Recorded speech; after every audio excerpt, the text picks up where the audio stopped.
Good morning. If you'll turn to Luke chapter 10, that's where we'll begin our study together. Luke, the 10th chapter.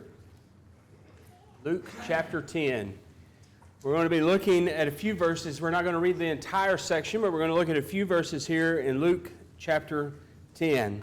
Beginning in verse 25, it says, "And a lawyer stood up and put him to the test, saying, 'Teacher, what shall I do to inherit eternal life?' He said to him, 'What's written in the law? How does it read to you?' And he answered, 'You shall love the Lord your God with all your heart, and with all your soul, and with all your strength, with all your mind, and your neighbor as yourself.' He said to him, 'You've answered correctly. Do this, and you will live.' But wishing to justify himself, he said to Jesus, 'And who is my neighbor?'"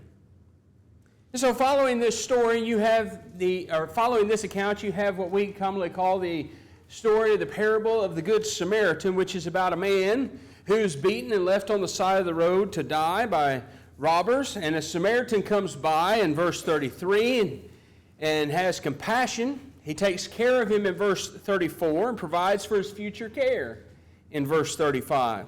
In verse 36 it says, "Which of these three do you think proved to be a neighbor to the man who fell into the robber's hands?" He said, "The one who showed mercy to him." Jesus said to him, "Go and do the same." So at the beginning of this, we see the two greatest commandments, and if we keep these without fault, we will live. This man recognized, though, that he fails, and he endeavored to justify himself, and he asked the question then, who's my neighbor?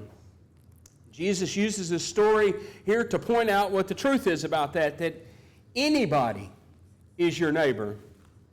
Even those who you don't like are your neighbor. And because the Jews and the Samaritans don't like one another very much, it's a consideration here for us to keep in mind of our responsibilities to our neighbor. And then he tells this account, and then he makes the point there, and he tells the man to go and do the same. I don't know that anybody in this audience would fail to render mercy and compassion to someone who was in a situation like this guy who had been beaten up. Now, we might be afraid of the circumstances, fear that we might be mugged too, but I don't think that we would say, "I'm not willing to help," or have some aversion to it. But just the idea of showing mercy, or just the idea of showing compassion to someone who needs help in some particular way, means that I'm going to have to be willing to exert some sort of effort and even put in some funds maybe to take care of this someone. And so here's the question. Is that it? Am I limited to just that? Is my going and doing the same limited to compassion and to mercy? That is, we see someone who needs compassion and mercy in some situation, and we render that aid that they need. Have we now fulfilled what Jesus means when he says to go and to do the same? Are we now done? Can we check it off of our list or not? That's what our lesson's going to be about this morning.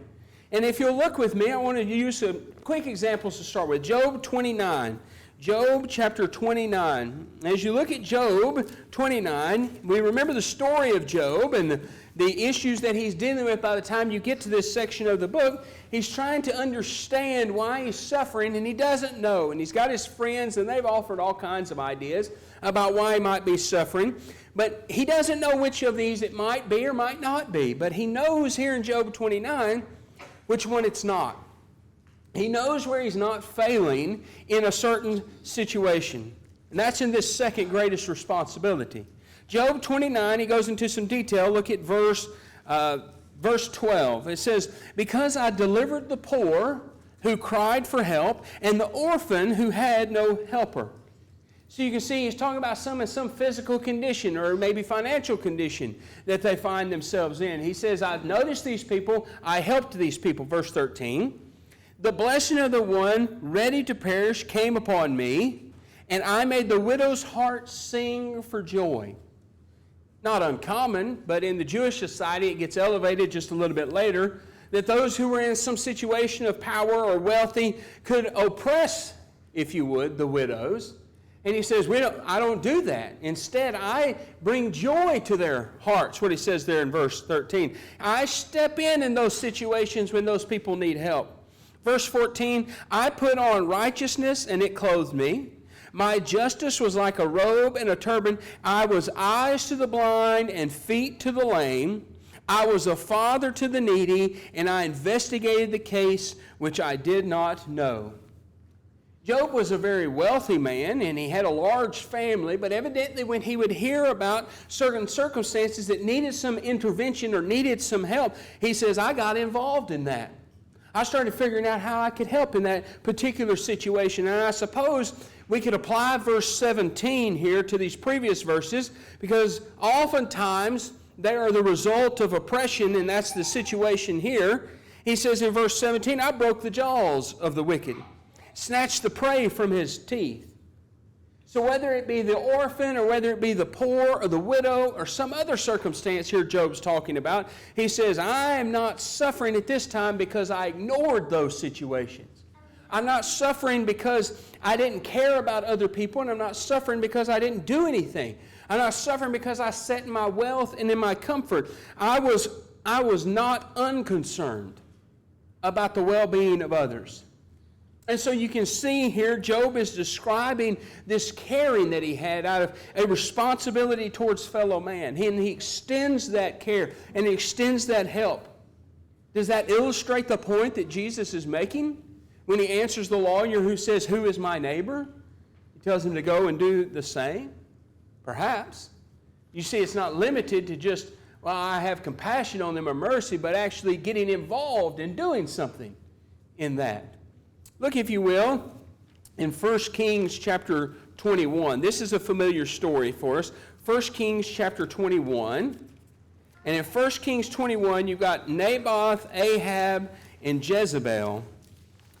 1 Kings 21, and we're going to read starting at verse 4. But what you find here in 1 Kings 21 is there's a relationship of a man who has power and another man who doesn't.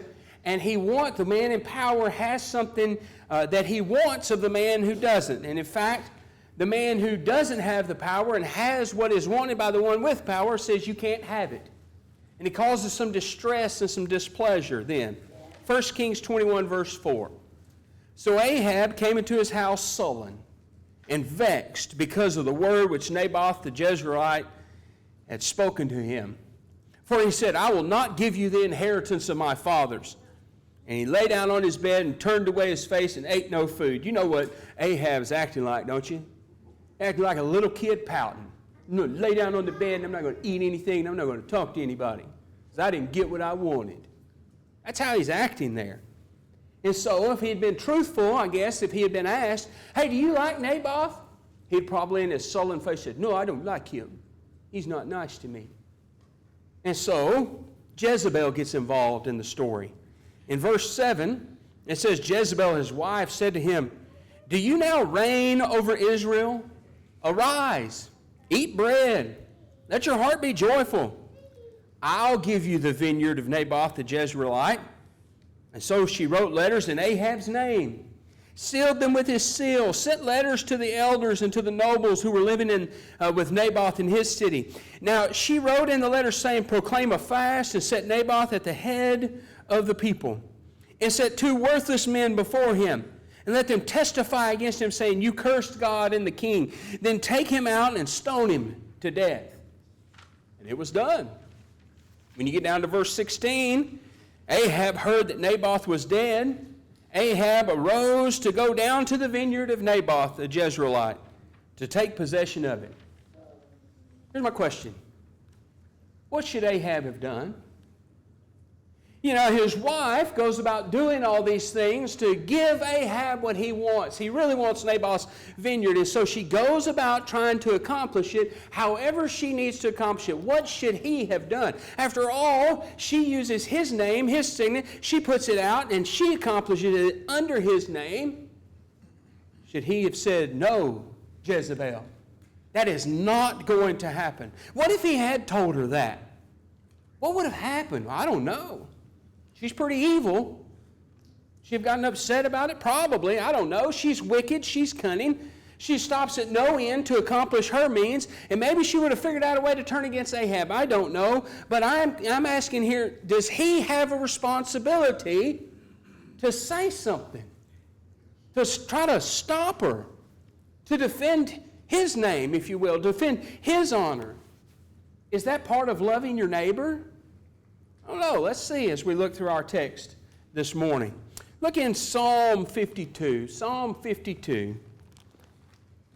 Now, the story we just read in 1 Kings was an actual assassination, and we're not going to be faced with that. I pray we're not faced with that kind of thing. But here in this text, we're going to see something else. People can sometimes be assassinated with words, if you will. The words that we use. Now, it wasn't necessarily words that resulted in the physical death of Naboth, but that's how she made it to come about. But notice here in Psalm 52, you have verse 2, which we're going to be reading, and this is about Doeg the Edomite. And so in verse 2, it says, "Your tongue devises destruction." Talking about Doeg. "Like a sharp razor, a worker of deceit." So if you remember what's happening here, you go through and remember your Old Testament, Saul was king. He had the throne taken away from him because he disobeyed God. And David had been anointed king. And so Saul spends his time trying to get David. And he gets so close, he's almost there, he got him, and then David be gone. He gets some insider information. And so you have this situation that happens, and David goes to Ahimelech, and there he told a lie, and Ahimelech gave him Saul's sword, and Saul wanted someone in his rank to tell me what's going on, but nobody would. But Doeg happened to be there at that time. And he just didn't tell a half-truth. He let the wrong impression be given. And it resulted in the priest being killed unjustly.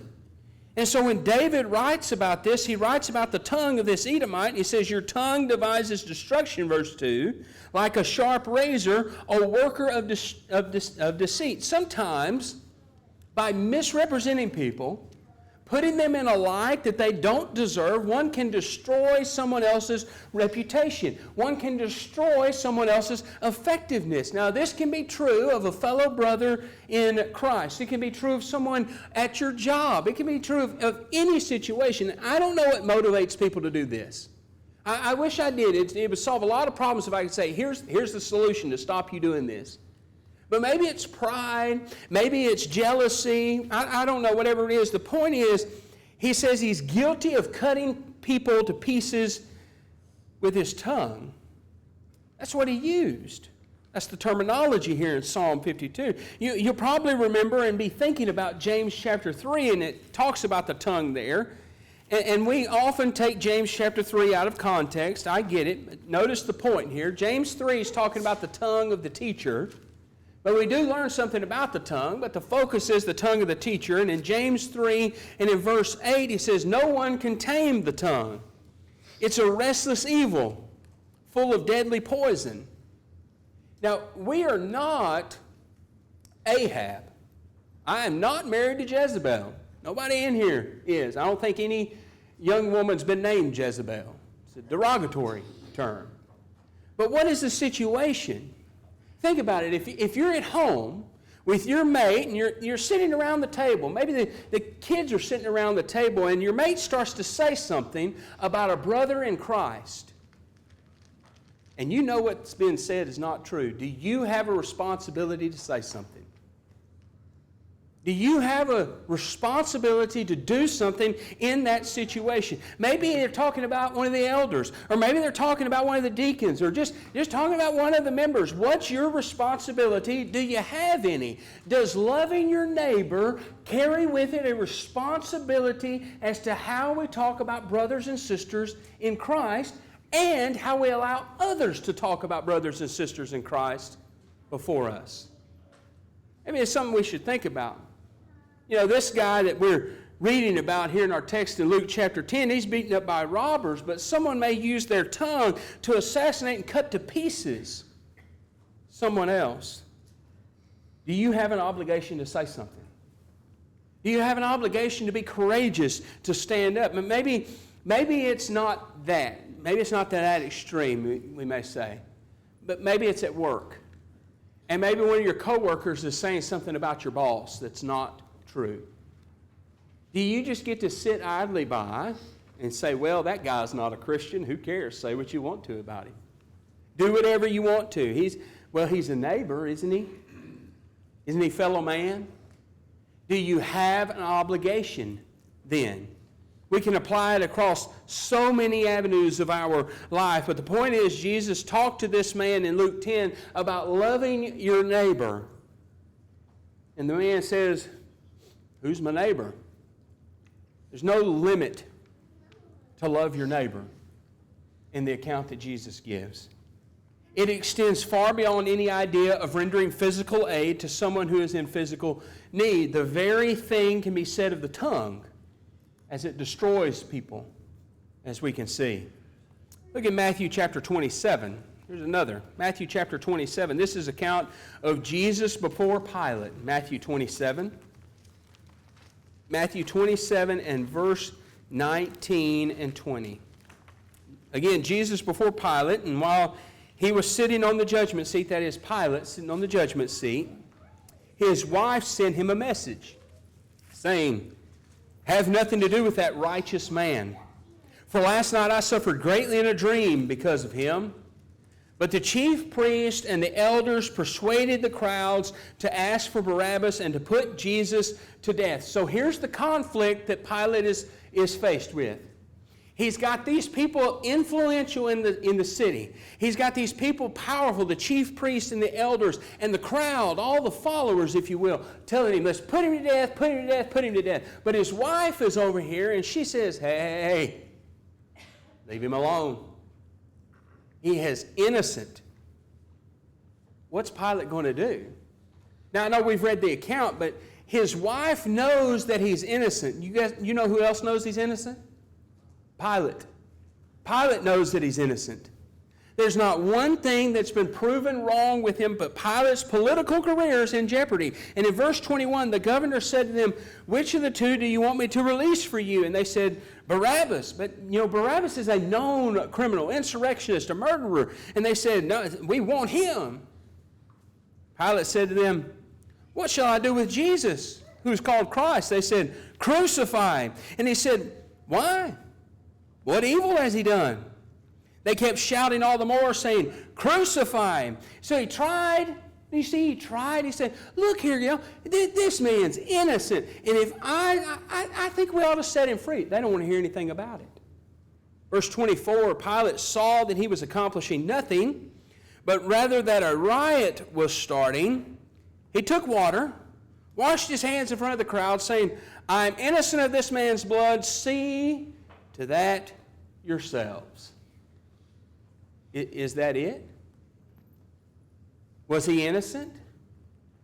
Was he able to just say, I turned a blind eye to this? Can we just say, somebody else is being mistreated, someone's being slandered, someone is suffering at the hand of neighbors, of fellow man? Can we just say, it wasn't me?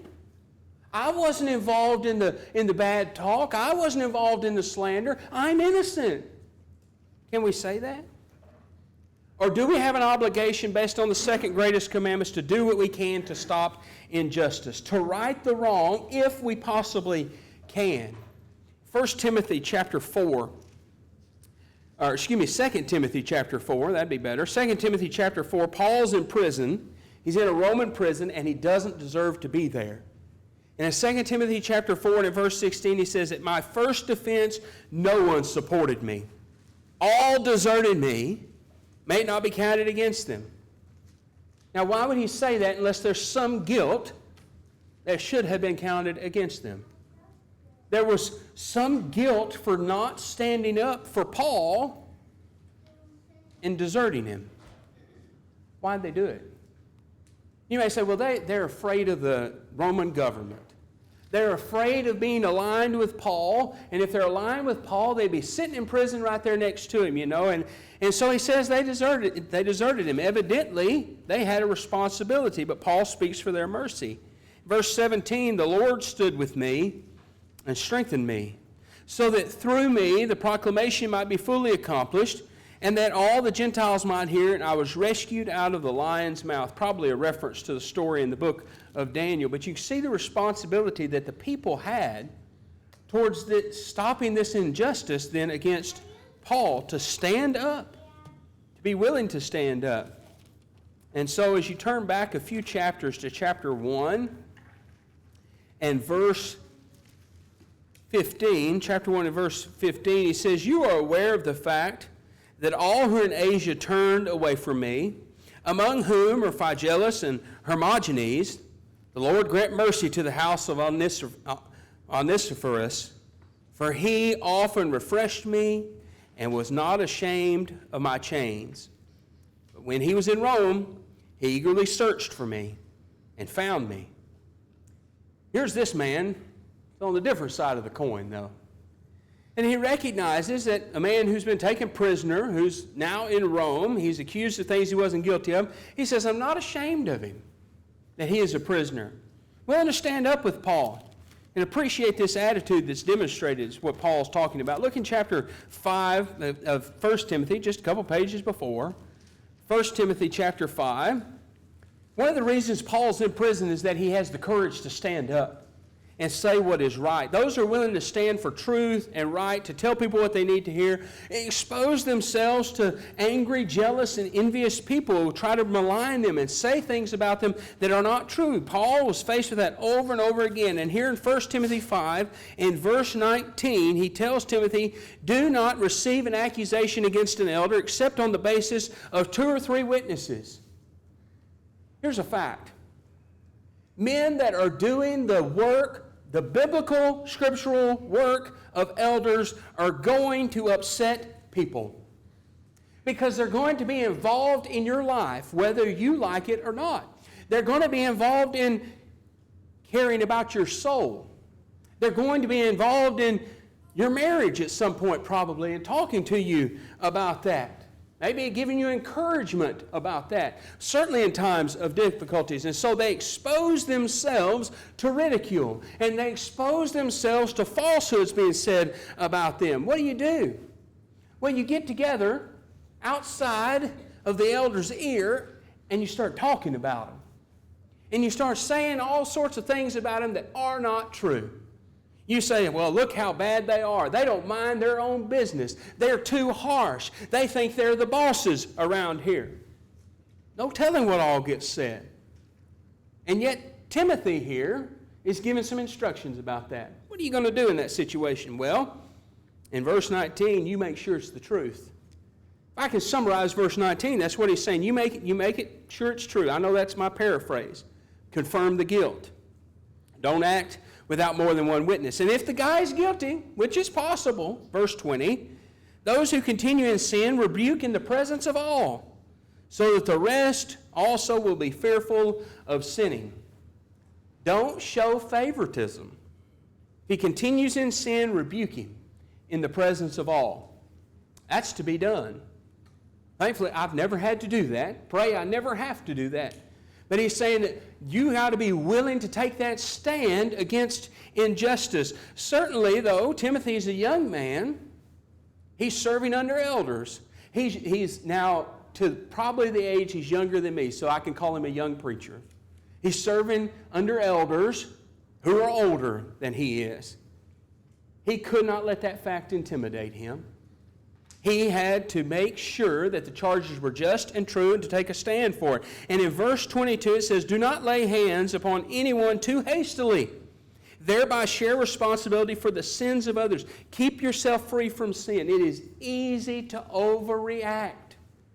And what he's telling then Timothy as a preacher, he says, take a deep breath sometimes.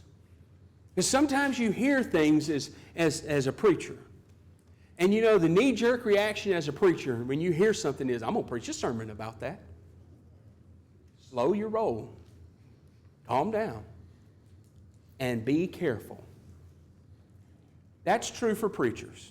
And preachers have to be sure that they're not preaching sermons for the wrong reasons. Preaching what people need and what's true. But you know, it's true for everyone. In our conversations with others, We see in 2 Timothy 4:17, Paul said, the Lord stood with me. The Lord knows the Lord will defend us, but we're talking about personal obligation. It's really easy for us to find ourselves right here in these issues as well. Turn to Acts chapter 19. Acts chapter 19, as much as we have this responsibility, there are certain circumstances that we really can't deliver people that are under attack. And so I want to kind of put a sub-point. I don't have a point on the screen for it, but just kind of sub-point to consider this. Here in Philippi, that's where we're going to be reading in Acts 19. Paul is there, and the silversmiths are angry because, well, he's destroying the idolatry in the city, and they lose their trade when he does that. And so Acts 19 and verse 29, it says, the city was filled with the confusion. They rushed with one accord into the theater, dragging along Gaius and Aristarchus. I had it right beforehand. That guy. And then Paul's traveling companions from Macedonia. So they grab these two guys, and they bring them into the riot. It's kind of like they're upset, and we're going to bring them into the situation. And what does Paul want to do? Well, he's in his 50s. He's not a ripe fighting age. But in verse 30, I want to go in there too. I want to go in there and to defend these guys. Not physically. That's not the case.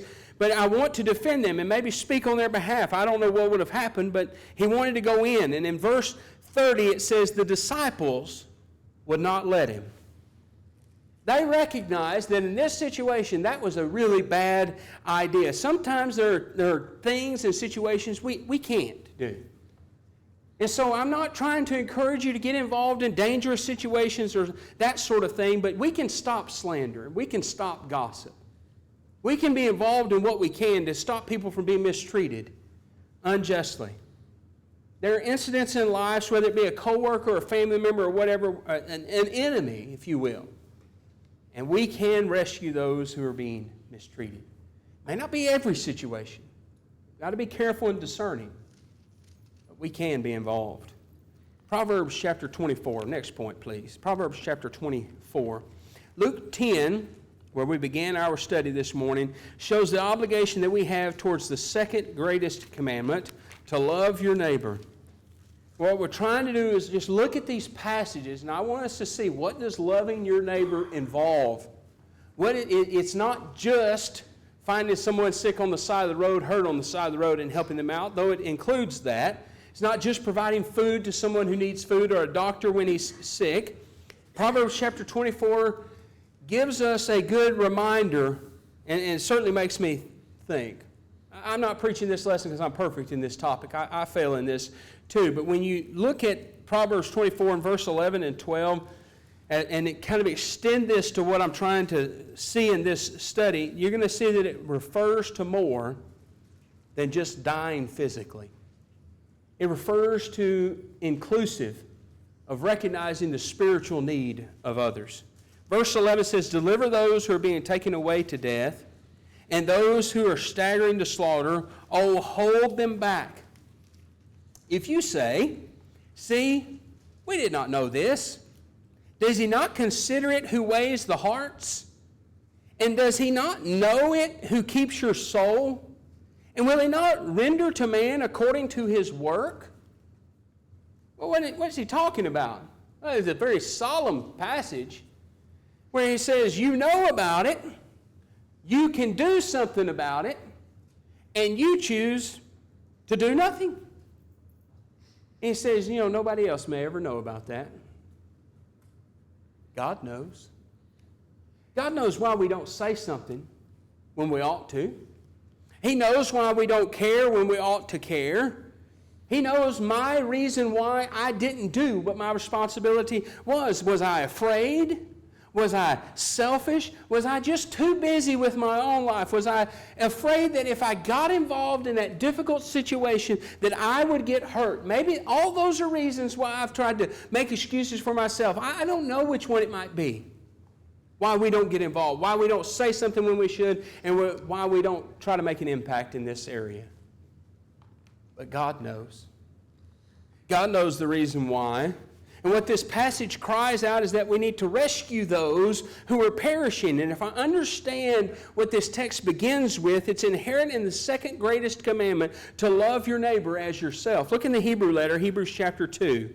Hebrews chapter 2. Remember that I just mentioned in Acts chapter 19, there's circumstances we can't do anything about, and that's true. But when it comes to spiritual death, when it comes to rescuing those from spiritual death, there's so much that we cannot do because people won't allow us to help them. We can try to help, but sometimes people don't want to listen. Don't beat yourself up over that, though. Just recognize you have an obligation to love your neighbor as yourself. In Hebrews chapter 2, the supreme example of what I'm talking about in our lesson this morning, what we're reading about, the example of the Lord Himself who sought to rescue the perishing with the greatest of sacrifices. Left the glories of heaven to come to earth knowing that He'd faced the cross. And in verse 14 he says, since the children share in flesh and blood, He Himself likewise also partook of the same, and through death He might render powerless him who had the power of death, that is, the devil, and might free those who through fear of death were subject to slavery all their lives. For assuredly He does not give help to angels, but He gives help to the descendants of Abraham. In other words, Christ looked down, Jesus looked down on this sinful earth, and I guess, just based upon a quick read through the Bible, He had some options. He could have looked and said, well, this is a mess. Let's just start over. I'll wipe all these unrighteous people out, and we'll just start afresh, we'll start anew, and we'll get it all right this next time, if you will. And we'll be sure that these people that are unrighteous are just gone. He didn't choose that. He chose to leave the glories of heaven and come down to a sin-cursed earth, to people that didn't know Him, to people who most would not appreciate Him, and some who would nail Him to the cross. And yet He tells this lawyer in Luke chapter 10 to love your neighbor as yourself. He's not demanding anything more of us than He was willing to do Himself. It cost Him. He got hurt. People maligned Him. They still malign Him. But what He did, aren't you glad that He did it? And if we're going to call ourselves disciples of Christ, should we not walk in His steps as well? How grateful are we that we have a Redeemer who sees the helpless state of mankind and is willing to shed His own blood to rescue us from the jaws of wicked. For God so loved the world, is the way John 3:16 begins. God's not our neighbor. Don't take it too far into what I'm saying this morning. He's our God, but God so loved. It's an adverb of measure. This so loved the world that He gave His only begotten Son. What greater love can there be than to give the unique Son of God for the salvation of the sins of man?